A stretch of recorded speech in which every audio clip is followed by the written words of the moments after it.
Hey, true believers, Chris Mack coming at you today with Amazing Spider-Man issue number 4. This is the first appearance of Silk, and I'm going to say right off the bat, this book symbolizes for me to never, ever sell your comics that you're on the fence about. I sold my original copy way back in the day, kind of trying to make some room because my first home was a little small, and I wasn't thinking when I threw this in the pile, and off it went. Yeah, this was a lesson learned to try to get my hands back with this copy. So this was one of those things where it's like, don't sell stuff unless you're 100% sure, because you are going to have seller's remorse like a yin-yang. So with that said, let's dive in to Amazing Spider-Man, talking about who made this issue. This is Dan Slott writer, Humberto Ramos doing the pencils, Victor Olazaba doing the inks, Edgar Delgado colors. Here's everyone else working on the book, with Chris Ianopoulos doing the lettering. And Spider-Man was created by Stan Lee with Steve Ditko. The print date for this book was September 2014. Now, one of the things that was kind of like a catch-22 for me, if you remember in Superior Spider-Man, which was actually a pretty good run, is where Doc Ock took over Peter Parker's body, and basically we all thought Pete's body was gone. Like everything that was him was dead. In doing so, Otto kind of had a identity crisis, learning right from wrong and whatnot, and finally kind of found a way to be a hero while still trying to fight off his arrogance, which he never really got rid of, but he learned how to tamper and be a better human being. He took Peter Parker to college, got his degree finally, started Parker Industries, and while all that was Doc Ock was really good, but when we came back and Peter finally reclaimed his body, and seeing him at Parker Industries was kind of weird.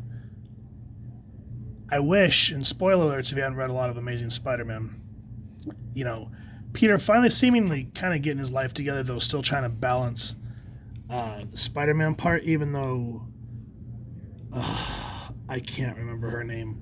She fell in love with Otto and was having a hard time accepting the fact that this was Peter, but she's saying, you're running a company now. Let someone else fill in for you. Right. Like anyone else could do what Spider-Man does, please. Which is kind of a foreshadowing. But the reason I say that is at least it shows some growth in Pete. But eventually they break it down and kind of bring the best Spider-Man back to status quo, which is something that I wish movies and films and comics, etc. would stop doing, is let the characters grow. And if you do kill off a character, make it permanent. But this trying to go back to status quo stuff was really frustrating. And around this time, I think this is what really irked me too, was they're fighting this thing that has the Stranger's Eye. And here too, during this particular time, this is where Thor became unworthy. This is where Wolverine was wearing armor because his healing factor had burned out and they were just getting ready to kill him off. So during this time period, there's a lot of like, really?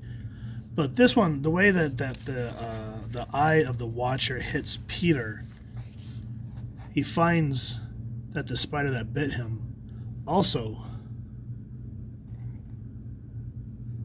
bit a girl. In that Ezekiel, which I'm not sure if you guys know where to read some more about this Ezekiel cat. I've never heard of him before. Tricks Cindy, which is Silk's first name, into locking herself away to protect the human race. And so Pete basically abandons everybody and goes over to this bunker to save Cindy. And because the eye showed him everything, he knows where to go. And he's fighting with himself. He's like, look at this place, deserted. No one's been down here for months.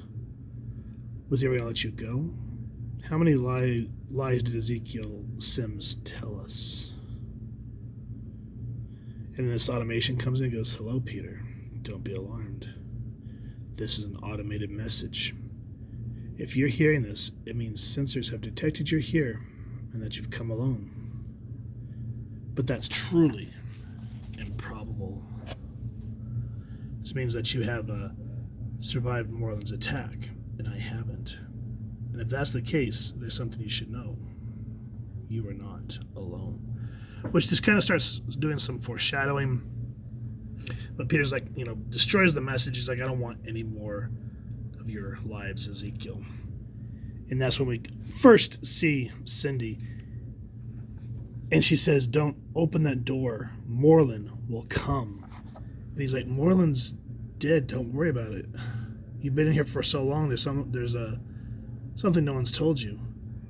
And before he can really explain to herself, she's not really listening. And Cindy, she is a hothead. She goes to attack Peter, saying, you idiot, you've killed us all.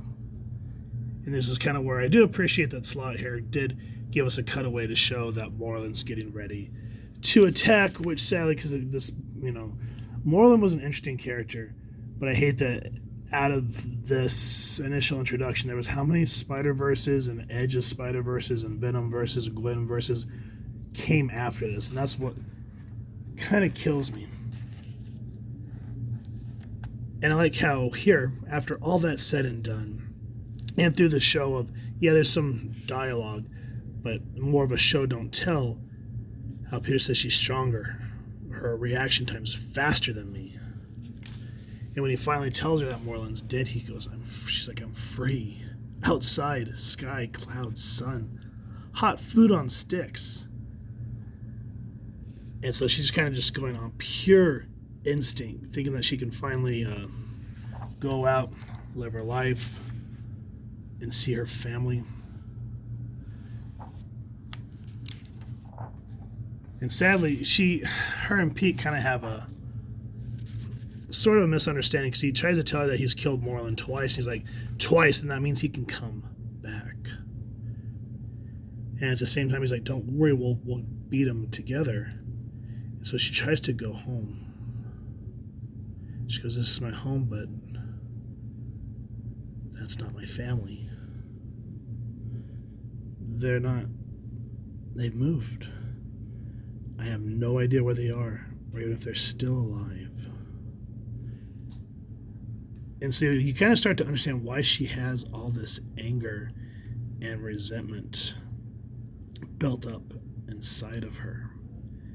And it makes you kind of want to read more, because this issue just really introduces you to her, and you kind of just get a really quick, brief summation of who Cindy Moon is, how her and Peter are connected through this spider bite, and yeah, it gets a little steamy there at the end. I'll leave that for you guys to check out the book.